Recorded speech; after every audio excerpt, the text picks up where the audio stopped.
কালকে তোমাদেরকে দেখাচ্ছিলাম আমাদের মিষ্টি কুমড়ো ফুল গাছটা, মানে মিষ্টি কুমড়ো গাছটা। তো কালকে হট করে মাস্টারমশাই চলে এসেছিলো বলে অরিজিনাল ভয়েস আর দিতে পারিনি। তো দেখো এই একটা জালি, আবার সামনে না পরে দেখলাম আর একটা জালি এসছে। আর কদিন ধরে একটা দুটো ফুল ফুটছে, তো মানুকে বড়া করে দিই। হ্যাঁ, তো ভেবেছিলাম আজকের ফুলটা বড়া করব একটুখানি বেসন গুলিয়ে, কিন্তু দেখছি কি আজকের ফুলটা না ভালো না, কারণ ঝড় বৃষ্টি হচ্ছে। তো মাটির যে ছিটাটা, ওটা ছিটা লেগে রয়েছে, আর ফুলের গায়ে দেখছি পোকা। আজকের ফুলটা ভালো না বলে তাই আজকের ফুলটা নিলাম না, তুলে তারপরে দেখছি আর কি পোকা আর কি। তো ওই দেখো আর একটা মানে জালি। তো এখানে তো মানে সবজি কাটি না, তো ওই গাছটা কিন্তু সেই বীজ থেকেই পড়েছে। তো আমাকে একজন কমেন্ট করেছিল যে মানে গাছটা একদিন ডুগা খেয়েছিলাম বলে, তারপরে কিন্তু আমি আর গাছের ডোকা কাটিনি। শুভ সকাল সবাইকে, সবাই কেমন আছে? আশা করি সকলে ভালো আছে, আমিও মোটামুটি আছি। তো এখন মানুকে পড়াতে চলে আসবে, আসার কথা ছিল অনেক লেটে। তো হঠাৎ করে মানু হোয়াটসঅ্যাপে মেসেজ দেখে বলছো, মা স্যার এক্ষুনি চলে আসবে, তুমি তাড়াতাড়ি ঘর গুছিয়ে দাও। তো আমি ঘর গুছিয়ে এই বেরোলাম। তো মানু পড়তে পড়তে আমি এখনই রান্নাটা করে ফেলবো। তো ভিডিওটা কন্টিনিউ দেখতে থাকো, আশা করি ভালো লাগবে। তো আমাদের কুমড়ো গাছের একটা জালি এসে তোমাদের দেখালাম, আর অনেক কয়েকদিন ধরেই কুমড়ো গাছের ফুল ফুটছে, একটা দুটো করে বড়া খাওয়া হয়। ওই একটা দুটো ফুল হয়, তো আজকের ফুলটা ভালো না বলে তাই নিলাম না। তো মানুকে না বড়া ভেজে দিই আর কি, একটা দুটো যা হয়। তো ভিডিওটা কন্টিনিউ দেখতে থাকো, আশা করি ভালো লাগবে। চলো। ওইদিকে তো আমার ঘর দোয়ার গোছানো কমপ্লিট, মাস্টারমশাই মানুকে চলে এসছে পড়াতে। আর এই দেখো বৃষ্টিতে না সব জ্বালানি ভিজে গেছে। কি বলবো, এত কষ্ট হচ্ছে রান্না করতে, বলে বলে আর বোঝাতে পারবো না। সেই যেদিনকে টাটা হসপিটালে মানুকে ভ্যানিসেকশন করতে গেলাম, শরীর থেকে রক্ত বের করলো, তার পরের দিন মানে রবিবার হচ্ছে চা করতে গিয়ে গ্যাসটা চলে গেছে। আর দেখতে দেখতে কতগুলো দিন হয়ে গেল, কিন্তু প্রায় 8-9 দিন হয়ে গেল। তো গ্যাস বুক করেছি, বলল 4-5 দিনের মাথায় আসবে। মানে আগে যেই ফোন নাম্বারটা, সেই ফোন নাম্বারটা নেই, তো আমার ফোন নাম্বারের সাথে আবার অ্যাড করেছি, কিন্তু গ্যাসের কাগজপত্র বা বই মানুর বাপির নামে তো তো সবই আছে। আর কি করব, বিশ্ব বলেছে 5-6 দিন পরে খোঁজ নিতে। তো বুক করার পরে এখনও পর্যন্ত কোনো মেসেজ আসেনি। তো যাই হোক, আজকে তো প্রায় 3 দিন হয়েই গেল, আর 1-2 দিন যাক তারপরে দেখছি। আর এই স্টোভে রান্না করতে গেলে আমার দিনটা শেষ, একবার বন্ধ হয়ে যায়। এই স্টোভটা নাই নাই করে মানুষ জন্ম আর এই স্টোভটা কিনা আমার। তখন তো গ্যাস ছিল না, মানুষ যখন হয়েছে তখন তো উনানেই রান্না করতাম। তো মা আমাকে না একটা জনতা কিনে দিয়েছিল। তো সেই জনতাতে না আমার একদম ভালো লাগে না, সলতে পুড়ে যায় আর বেশি কেরোসিন দিতে হয়। তো তারপরে মানুর বাপি এই স্টোভটা এনেছিল। মা আমাকে একটা, যখন মানুকে নিয়ে আসি ওই কয়দিন মানে 20-21 দিন ছিলাম বাবার বাড়িতে, তো তারপরে মা একটা আসার সময় জনতা কিনে দিয়েছিল।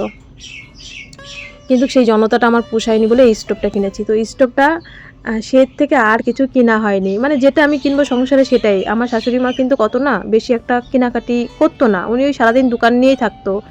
আর বলে না বউরা চলে আসার পরে বউদের দায়িত্ব, তো সেটাই হচ্ছে কথা। তারপরে প্রায় মানুষ যখন 3-4 বছর বয়স, তখন গ্যাস নেওয়া হয়েছে। ওই মনে করো আমাদের বাড়িতে গ্যাস এসে প্রায় 7-8 কিংবা 10 বছরের কাছাকাছি হবে। হ্যাঁ, তো 3-4 বছর মানুষ যখন ছোট ছিল তখন খুবই কষ্ট হতো, জানো না, এই দুধ মুধ জাল দিতে রাত্রিবেলা, তখন এই বাঁশ পাতা দিয়ে এই পাতা দিয়ে রান্না করতে হতো।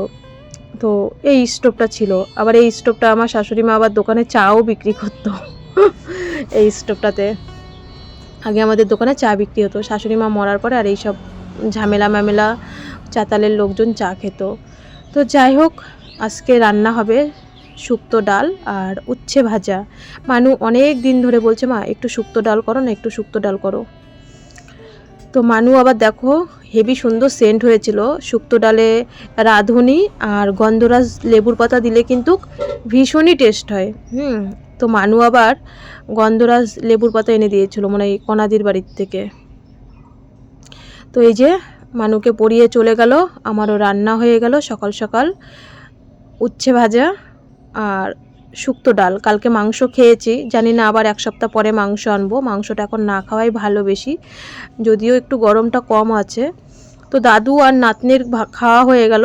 কালকের একটু বাসি দুধ ছিল, আমি এর ভিতরে একটু চিড়ে নিলাম আর কটা মুড়ি ছিল, মানে মুড়ি নিলাম। তো নিয়ে আমি খেয়ে দিয়ে এবার তো কাজে তো লাগতেই হবে।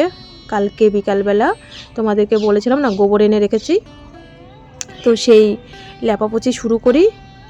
ঘরটা তো এখন লেপবো না, রাত্রির বেলা লেপবো, কারণ ঘরে মাস্টার মশাই থাকে দিনের বেলা, এর জন্য ঘরটা আমি দিনের বেলা লেপতে পারি না। তো ওইদিকে দেখো সব খড়ি, তাও তো মানে রোদ্রে দিতে পারিনি, কিছু জ্বালানি আর কি উনানের পাড়ে রয়েছে, সেগুলো দেওয়া হয়নি। তো সামনের এই পাতাগুলো একেতেই কেমন লাগে বাজে দেখতে, তারপরে ভাবলাম যে শুকিয়ে যাক, তাহলে আবার কয়েকদিন উনানে রান্না করতে পারবো। তো আকাশটা মেঘলা মেঘলাই করছে, রোদ তো নেই। তার মধ্যে তো বাসি জামা কাপড় ছিল, সেগুলো মেলে দিয়ে এসছি ধুয়ে। আর আজকে শুকাবে না, তবু ভাবছি কি যেহেতু বেশি গোবর আনা হয়েছে, দেখি যদি যতটা পারি মানে সারার চেষ্টা করব, চারিপাশটাই লেপার চেষ্টা করব, পুরো রান্নাঘর দিয়ে বারান্দা দিয়ে যখনই হোক করার চেষ্টা করব। তো দুপুরবেলায় কি রান্না করব ভাবছি। তো লেপাপুচি করে আমি একটু সোয়াবিন করেছিলাম দুপুরবেলা, শুক্তো ডালও ছিল, উচ্ছে ভাজাও ছিল, তো সব কিছুই বেশি বেশি ছিল। আজকে বাবা বলছে যে মানে 2 বেলাই খাওয়াটা ভালো হয়েছে, 2 বেলাই। তো ওইদিকে দেখো লেপে আমি আবার একটু সোয়াবিন ভিজিয়েছিলাম, তারপরে মশলা করে একটু সোয়াবিন রান্না করেছিলাম, সেই রান্নাটা শেয়ার করতে পারিনি। তো মানুর আজকে 2 জায়গায় পড়া ছিল, তো এর জন্যে ঘরটা লেপতে পারিনি, বাইরেটা পুরো লেপে কমপ্লিট করেছি। গোবর আছে, যদি পারি উঠানটাও লেপবো, যদিও উঠানটা ভিজা ভিজা রয়েছে। তো লেপতে মানুর এইদিকে পড়া কমপ্লিট হয়ে গেল। আমি বললাম বাবা উঠে একটু জল খা বা কিছু খাবি, বললো না মা কিছু খাবো না, আমাকে শুধু একটু চিনি লবণের জল করে দেবে। আমি বললাম তাহলে স্নান করে নে, বললো একটু আধা ঘন্টা বসি তারপরে, কারণ সকাল থেকে 2 জায়গায় পড়া না। তো বারান্দার চকিটা না মানে রোজই পরিষ্কার করি, আর এখানে রোজই নোংরা হয়ে যায়, জানি না কি কারণে এখানে রোজই নোংরা হয়। এই যে দোকানের কোটো, তারপরে হান্ডি সান্ডি সব এখানেই রাখে, কিন্তু তারপরে ডিমের ট্রে, ডিম ভাঙা, ডিম পচা, আমিও এখানে বসে আবার সবজি কাটি। তো আমি বলছি কি এটা রোজ পরিষ্কার করি, তাও নোংরা হয়ে যায়। আর ঝড় বৃষ্টি হয়েছে, পাতাও পড়েছে, জানো তো। চকিটা না আমি অনেক দিন ধরে, প্রায় বাড়ি আসার পরের থেকেই 18-19 মাস ধরে বলছিলাম এখানে কটা টিন দিয়ে চালা দিতে, কিন্তু কে কার কথা শোনে, আমি যেটাতে না হাত লাগাবো সেটা কোনো দিনই হবে না। তো আমার মতন তো আমার তো সামর্থ্য নেই যে একবার টিন কিনে এই জায়গাটা চালা দেব। ভাগ্যিস আমি বিএমটি করে আসার আগে আমাকে রান্নাঘরটা করে দিয়ে গেছিলো আমার মানে কাকা দাদারা, রান্নাঘরটা করে দিয়েছিলো বলে, না হলে আমার রান্না করতেও কষ্ট হতো। তো আমার তো সেরকম সামর্থ্য নেই। আমি অনেক বলেছি জানো না ওর দাদুকে যে কয়বার টিন কিনে, 2বার টিন কিনলে এখানে চালাটা দিলে এই চকিটা না নষ্ট হয় না। তো চকিটা না পচে যাচ্ছে, আগেকার দিনের শালকাঠের চকি। তো আর কি করব, তো আমি সেটাই বলছি আর কি বাবাকে যে দেখো তো চকিটা পচে যাচ্ছে, কয়ে পচুক গা, মানে কি বলো তো, আমি করলেই করা কোনো দিন সংসারে, না হলে নাই। তো যাই হোক, কোনো দিন আমি জীবনে পারলে কোনো দিন করবো, না পারলে এরকমভাবেই সারা জীবন চলবে। তো এইদিকে পরিষ্কার করে আসলাম, মানুকে চিনি লবণের লেবুর জল দিলাম, দিয়ে এবার স্নান করে নেবো। মানু ওইদিকে স্নান করে নিয়েছে, আমি সকালে তো ভাত খাইনি, আমার খিদেও পেয়ে গেছে, প্রায় 1:30টা বেজে গেছে। ভেবেছিলাম রান্নাঘরটা এখনই পরিষ্কার করব, গোবর টোবর দেবো। তো মানু বলছে মা খেয়ে নাও একবারে আমার সাথে, আর তারপরে তুমি ভিডিও টিডিও পোস্ট করে তারপরে তুমি সব কাজ করো, কারণ ওইটাও একটা তাড়না থাকে জানো তো। রাত্রিবেলা কাজ করার পরে যখন 10টা 10:30 বেজে যায়, কারণ দুপুরবেলা তো সেরকম একটু শুতে পারি না, তো ঘুম পেয়ে যায়, এর জন্য কিন্তু আমার রাত্রিবেলা ভিডিও এডিটিং বা ভয়েস দিতে পারি না কিন্তু। তো মানু 1 গ্লাস শরবত খেলো, বাবাকে বললাম তুমি খাবে, বললো না আমি খাবো না। তো আমিও একটু খেলাম, তো খেয়ে দিয়ে এই যে স্নান করে এসছি, একবারে 3 জনের ভাত বেড়ে নিলাম। ওর দাদুরও স্নান হয়ে গেছে, এই দেখো উচ্ছে ভাজা, সোয়াবিনটাও আজকে সুন্দর হয়েছিল, আর শুক্তো ডাল ছিল, ডালটাও গরম করে নিলাম। তো বাবা বলছে আজকে খাওয়াটা ভালো হয়েছে। তো এইদিকে দেখো ভাতটা খেয়ে আমি একটু মানুকে লেবু আর একটা আপেল কেটে দেওয়ার পরে আমি আর কোনো রকম কিন্তু ভিডিও করিনি, কারণ আমি ওইদিকে চলে গেছি ভিডিও পোস্ট করতে, কারণ ওখানেও তো 1-1.5 ঘন্টা একটু টাইম লাগে ভিডিও এডিটিং করে ভয়েস দিয়ে ভিডিও পোস্ট করতে। তো প্রায় 4টে 4:30 বেজে গেছে, দেখছি আকাশটা না মেঘলা মেঘলা। তো সেই পাতাগুলো, যেই জ্বালানিগুলো রোদ্রে দিয়েছিলাম, সেগুলো দেখছি যে শুকিয়ে গেছে, মানে ভালোই ঝনঝনা হয়ে গেছে। আর একটা রোদ দিলে তাহলে কিন্তু খড়িগুলো মানে জ্বালানিগুলো আবার ভালোভাবে জ্বালানো যাবে। উনানটাও না পুরো ভিজা, উনানেও রান্না করতে পারছি না। তো অনেক কয়েক গামলায় পাতা হয়েছিল, লাস্টে তোমাদের সাথে একটুখানি শেয়ার করলাম। তো এইদিকে জামা কাপড় তুলে উঠান ঝাঁট দিয়ে পাতাগুলো গুছিয়ে নিলাম। সন্ধেবেলা ঘর মত ঝাঁট দিয়ে সন্ধেবাতি দিতে হবে। তো সন্ধেবাতি দিয়ে মানুকে দুধ দিলাম। মানু আজকে শুধু দুধই খেয়েছে, মুড়ি টুড়ি কিছু নেয়নি সাথে, বললো আজকে আমি শুধু দুধ খাবো। আর আমি একটু চা করলাম বাবার জন্য, আমার জন্য একটু চা করলাম, চা খেয়ে নিলাম। তো মানুর না কালকে ভোরবেলা গাইঘাটা পড়া আছে 5:30টার থেকে। তো রানী এসছিল সন্ধেবেলা, আমি তার আগে ঘরটা গুছাচ্ছিলাম, কারণ দিনের বেলা তো সেরকমভাবে একটা টাইম পাই না। রাত্রির বেলায় তো সন্ধ্যের পরে মানু পড়ে, আমি আমার মতন গোছাতে লাগি। তো সেই দিনকে রানী যখন এসেছিলো আমাদের বাড়িতে, আমি যে ঘরে শোকেস টোকেস নাড়া দিয়েছিলাম, তারপরে প্রায় 4-5 দিন হয়ে গেল ঘর দুয়ার মানে গোছানো হয় না। তা আজকে যেহেতু হাতে সময় আছে, রান্নাটা এখনও অনেক লেট, মাত্র 6:30 বাজে, 7:30 বাজলে তারপরে আমি রান্না করতে যাই। তো এইদিকে এর জন্য একটু ঘরটা গুছিয়ে নিলাম সুন্দর করে। আর ঝড় বৃষ্টি হয়েছে না, একদম মানে যেখানেই ধরছি সেখানেই দেখছি বালি, যেখানে ধরছি সেখানেই বালি। তো এইদিকে ঘর গুছিয়ে আমি একটু চা খেয়ে নিলাম, চা আর নিমকি, অনেকদিন নিমকি খাই না, আর সাথে ছিল মেরি বিস্কুট। তো চা খেতে খেতে রানী আর রানীর মা এসেছিল দোকানে। তো রানীর আর কি ওই প্রাইভেটের ব্যাপারে এসেছিলো। তো ওই যে চা খেয়ে পরে ওদের সাথে একটু গল্প করলাম। গল্প বলতে এই যে জামা কাপড়গুলো গোছাবো, সংসারেরই কাজ করতে করতে না তাই গল্প করি, গল্প করার তো টাইম পাই না। ওই রানীর মা আসলেই কথা হয়, আমি তো আর বাড়ির থেকে বেরোও না, সেরকম কোথাও যাওয়াও হয় না, সত্যি বলছি। ওই একটু গোবর আনতে গেলে তাই দিদিদের বাড়ি হয়তো একটু বসি, বা যখন সমিতির দরকারে যাই, তাছাড়া কিন্তু আমি ঘর থেকে মানে বেরোনোর মতন টাইমই পাই না। বরং আমার সারাক্ষণ মাথা যন্ত্রণা করে, শরীরের মধ্যে কেমন করে, একটু বসার একটুখানিকেও সময় পাই না। কারণ ওই যে 3 বার রান্না করতে হবে, আর গাদা গাদা বাসন হয় 3 বারই, হাঁড়ি কড়াই হ্যাঁ, একবার রান্না করে তো আর 3 বার খেতে পারি না। তো এই যে সব জামা কাপড় গুছিয়ে নিলাম। রানীর মা এসে ওই পড়াশোনার কথাই হচ্ছে, এই এখনকার বাচ্চারা যা ঝামেলা করে। তো রানী বলছে যে কাকি তুমি একটু ফোন করো মাস্টারমশাইকে, আমি আবার কালকের থেকে রিমির সাথে পড়তে যাব। তো আমি বললাম ভালোই হলো, তুই যদি আবার পড়তে যাস আমার মানে টেনশনটাও একটু আর কি হয়। তো দেখো কত জামা কাপড় হয়ে গেছে, আমার নাইটি শাড়ি যা ছিল সব আমি ওই ঘরে রেখেছি। আর মানুর টিউশনি পড়তে যাওয়ার আলাদা, বা ঘরে পড়ার আলাদা, সব মানে আলাদা আলাদা গুছিয়ে রাখতে হয়। তো দেখো সেই ঝড়ের পরে না আর টিন মোছা হয়নি। এই যে রানীর মা এখানে গল্প করছিল, তারপরে মানু আবার মাস্টারমশাইকে ফোন ধরিয়ে দিল। আমি রানীর মাকে বললাম তুমি কথা বলো, বলছে না তুমিই বলো, যেহেতু সব মাস্টারমশাই আমিই ঠিক করেছি, তো সেই কারণে বলছে না তুমিই কথা বলো। তারপরে আমি আবার মাস্টারমশাইয়ের সাথে কথা বলিয়ে দিলাম। আমি বললাম রানী তো একটু বিয়ে বাড়িতে বেড়াতে গেছিলো, তো আর পড়তে যেতে পারিনি, আবার পড়তে যাবে। তো মাস্টারমশাই বললো কোনো ব্যাপার নেই। তো ওই যে রানীর মার সাথে অনেকক্ষণ গল্প করলাম, আর আমিও এইদিকে সব কাজ আজকে পরিষ্কার পরিচ্ছন্ন করে নিলাম। কি করব বলো, দিনে তো পারি না কাজ করতে, তো রাত্রির বেলায় আর কি সব কাজ করি। আজকে না রানীর মারা এসে পরে মানু বলছিল আমার চা করলে না, আমি বললাম আজকে আমাদের মানে ঘরে দুধ নেই, তো যদি চা খেতে হয় লিকার চা খেতে হবে। তা রানীমা বলছে না না আমি সন্ধ্যাবেলা চা খেয়ে এসছি, ওরা দুধ মুড়ি মানে ওই রানীর ভাই রানী, তা বলছে আমার ছেলে না ঘুমাচ্ছে, যাই তাড়াতাড়ি। তো ও আবার একটুখানি বসে, তো রানীর মা চলে গেল। আমিও এইদিকে দেখো রাত্রিবেলা রান্নাবান্না করে আজকে কিন্তু খুবই তাড়াতাড়ি খাওয়া দাওয়া হয়ে গেছে। মানুকে ইংলিশন দিতে হবে, সত্যি বলছি এই 9টা বাজলে না মানে ভালো লাগে না, ডান পাটা কেন কি জানি ফুলে যায়, বুঝতেই পারি না, মনে হচ্ছে যেন যেখানেই হাত দিচ্ছি সেখানেই মনে হচ্ছে শিরা। বা পায়ে ইংলিশন দিই একটুখানি কেউ ব্যথা করে না, এমনকি ফোলেও না, কিন্তু এই ডান পায়ে ফুলে যায়, বুঝি না কেন। আর পুরো এই যে এই জায়গাটা টিপে টিপে দেখছি মনে হচ্ছে যেন পুরোই শিরা। তো সত্যি বলছি আমার না আর ভালো লাগে না, জানো না, মাত্র তো 1 মাস কদিন হলো, কি করে যে এই 2 বছর ইংলিশন দেবো সেটাই চিন্তায় আরও বেশি মানে ভালো লাগে না। সারাক্ষণ একটা টেনশন চিন্তার মধ্যেই থাকি এই ইংলিশনের টাইমটা।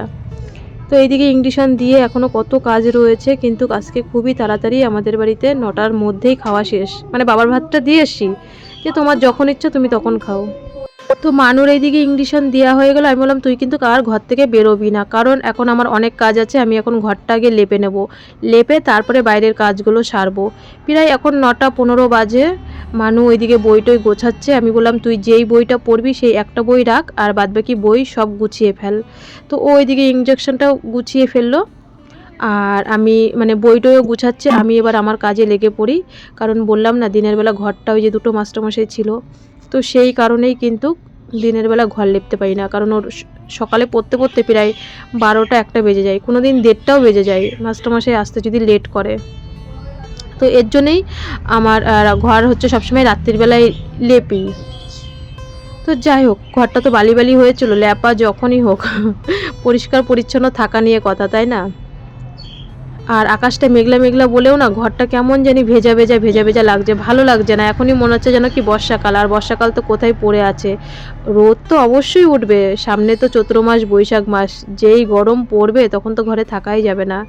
তো এখন হচ্ছে এই যে আকাশটা মেঘলা মেঘলার জন্য, ঝড় বৃষ্টির জন্যই কিন্তু এরকম হয়ে রয়েছে ওয়েদারটা। আজকে না ওই মানে যা জামা কাপড় ছিল রয়েছে, কালকে ভাবছি কাচবো যদি পারি কালকে। আজকে আর কোনো এর জন্য জামা কাপড় কিন্তু সেরকম একটা কাচিনি, রয়েছে 2টো বিছানার চাদর রয়েছে, মানুষ জামা প্যান্ট রয়েছে, ভাবছি কালকে কাচবো। আজকে আর কাচিই নি, ভালোও লাগছে না শরীরটা। আর কত একটা শরীরে মনে যেন কি, আমারও মনে হয় সময়তে যে কোথাও যাই, গিয়ে 2 দিন থাকি, রেস্ট করি, কিন্তু আমার কপালে তো সেটা তো আর নেই। এখন যেখানেই যেতে হবে সাথে করে ইঞ্জেকশন নিয়ে যেতে হবে, এই একটা জ্বালা। আবার 2 বছর, একেতে 18 মাস এরকমভাবে কাটালাম, তারপরে আবার 2 বছর। তো বড় ঘর ওইদিকে লেপে আসলাম, এখন আবার রান্নাঘরটাও একবারে লেপি। এই যে তোমরা তো সকালবেলা আমার বাসি কাজ বেশি একটা দেখতে পারো না, কারণ আমি রাত্রিবেলায় সেরে রাখি। হয়তো আজকে পুরোপুরিভাবে তোমাদের সাথে শেয়ার করলাম, না হলে আমি কিন্তু রাত্রিবেলায় সব কাজ 30 দিনের মধ্যে 28 দিনই করে রাখি। যদি আমার হয়তো যেদিনকে শরীর ভালো লাগে না, মনে হয় যেন খেয়ে দিয়ে শুয়ে পড়বো, তো সেদিনকে আমি হয়তো বাসি কাজ করি না, না হলে 30 দিনের মধ্যে 28 দিন আমি সব সেরে রাখি। তো বড় ঘরও লেপা হয়ে গেল, এদিকে রান্নাঘরও লেপা হয়ে গেল মোটামুটি। এখন শুধু বাকি বাসন মাজবো। সব বাসন বের করেছি, সন্ধেবেলা থেকে চা খাওয়ার বাসন, আমাদের ভাত খাওয়ার হাঁড়ি কড়াই যা ছিল সব বাসন বের করেছি, মানে কালকে সকালের জন্য কিছুই নেই। সকালবেলা উঠে আমি শুধু উঠান ঝাড় আর ঘর ঝাড় দিয়েই আমি কিন্তু তারপরেই বাসি কাপড় ছেড়ে চা করি। দেখো সেই সকালে ডাল করেছি, সেই প্রেসার কুকার হাঁড়ি কড়াই যা ছিল সব মানে বের করেছি। এখন শুধু এগুলো মাজলেই আমার কাজ শেষ রাতের মতন। আর কালকে সকালেও একটু রেস্ট পাবো। রেস্ট কি আর পাওয়া যায়? আর কি বলো তো, মানে ঘরে পেশেন্ট থাকলে না সবার ক্ষেত্রেই, শুধু হয়তো আমি আজকে ভিডিওর মাধ্যমে তোমাদের সাথে বলতে পারছি, যারা আমরা ভিডিও করি, এবার যাদের ঘরে এরকম পেশেন্ট থাকে তারা জানে যে 3বার রান্না করা, 3বার গরম গরম, আর কি খাবো 3বার এই চিন্তায় চিন্তায় যে রান্না করে, বলে না যে মা সে বোঝে। একেতে মেয়ে প্যার প্যার করে একটু রান্না ভালো না হলে, আবার এদিক দিয়ে শ্বশুর বাবাও প্যার প্যার করবে। তো ওটাই আর কি, যে একবারে ডাল করলাম সেই ডাল দিয়ে সারাদিন খেলাম, সেটা তো হবে না। আমাদের বাড়িতে 3বার 3 রকমই রান্না করতে হয়। সে তুমি এক তরকারি রান্না করো, গরম ভাত হোক, হয়তো কোনো দিন যেমন এই যে আজকে ডালটা, সকালের ডালটা দুপুরে খেয়েছে, তো এরকম হয়তো ডালটা খাবে। তাছাড়া তো বেশিরভাগ মাংস হলে ঠিক আছে, মাংস হলে মানুষ একবারের জায়গায় 3বার 4বার ভাত খাবে। আর নিরামিষ হলে আবার হয়তো কবে মাংস আনবো তার ঠিক নেই, এমনি আর কি গরমের জন্য ইচ্ছা করেই। তো দেখো মোটামুটি সব বাসন মানে মাজা হয়ে গেল। এখন মানে বাসন মাজার পরে তারপরে একটু ফ্রেশ হব রান্নাঘরে। তারপরে তো এখনও কাজ রয়েছে, রান্নাঘরে তালা মারতে হয়, কোথায় কি পড়ে আছে, গ্যাস সিলিন্ডার বাইরে, সাইকেল বাইরে থাকলে এগুলো আবার ঘরে তুলতে হয়। এই করতে করতে না আরও আধা ঘন্টা লেট হয়ে যায়। তো আমি বাসন মাজতে মাজতে 2বার উঠে এসেছি। মানু আবার 2বার ডাকছিল, মানে ওর যে রাত্রিবেলা হরমোনের ইঞ্জেকশনের সাথে সাথে তো ওষুধও খেতে হয়, তো ওই ওষুধটা খেয়ে মানে ভাঙতে পারছিল না, একটা ছোট্ট ট্যাবলেট 4 টুকরি করতে হয়। তো 2বার উঠে গেছি ওই ওষুধের জন্যে। আর বাচ্চাদের প্রত্যেকটা মা যদি বাচ্চাদের না বলে কি রে ওষুধ খেয়েছিস, তারা কিন্তু ওষুধ খেতে চায় না। এমনিই তো ওষুধ খেতে খেতে ওর তো আর ভালো লাগে না, ত্যক্ত ত্যক্ত ভাব দেখায়।